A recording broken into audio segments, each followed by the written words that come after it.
Okay, we're going to get started today talking about the construct of balance. And the reason it's a construct is because, well, we think we understand most of the idea of what makes us balance and how it works in our body. We're not quite sure because, as most things that are related to the brain, it's a lot of unanswered questions. So thus the name construct. But the control of balance, we know, depends on a series of complex processes that are triggered by either a conscious or an unconscious decision to act. Our decision to act may be a response to an internal desire to perform a certain task, a reaction to a sensory event occurring in the environment, or a combination of those two. Although many of the decisions we make during the day are made at a conscious level, such as driving a car, getting up from a chair, walking about, others are made at a subconscious level. Those subconscious responses are most often associated with well-learned skills that require little or no conscious attention, or with the need to respond rapidly or to an unexpected threat or to our stability. Whether the decision to act is conscious or subconscious, multiple systems within the body are involved in balance. So what is this idea of balance? Well, it's a process of controlling the body's center of mass with respect and related to the base of support, whether the body is stationary or moving. As you know, we call that static or dynamic balance. For example, when we're standing upright, our primary goal is to maintain our center of mass within the confines of that base of support. Whereas when we're walking, we're continuously moving the center of mass, beyond the base of support and reestablishing a new base of support with each step that we're taking. Although we often consider upright standing to be static task and leaning or walking to be a dynamic task, we must remember that maintaining a stable upright posture involves the active contraction of various muscle groups to control the position of the center of mass against the destabilizing force of gravity.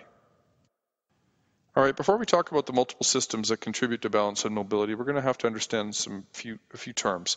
I'll give you the terms first, and then I'll give you some context of those terms and what they mean. So the terms we're going to talk about are anticipatory postural control, reactive postural control, stability limits, the sway envelope, and the term mobility itself.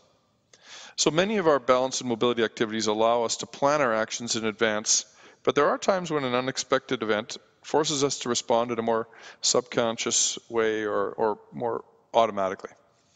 So anticipatory postural control is the term used to describe those actions that can be planned in advance, whereas the reactive postural control term is used to describe the more automatically generated actions that occur when our movements cannot be planned in advance of the required action.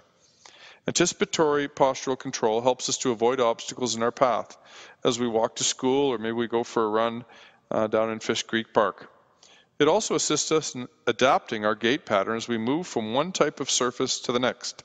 Think about those big airports that you walk through and they have these moving sidewalks, and the transition from going from a stable surface like the ground or the floor or the carpet onto the moving platform requires us to use our anticipatory postural control skills.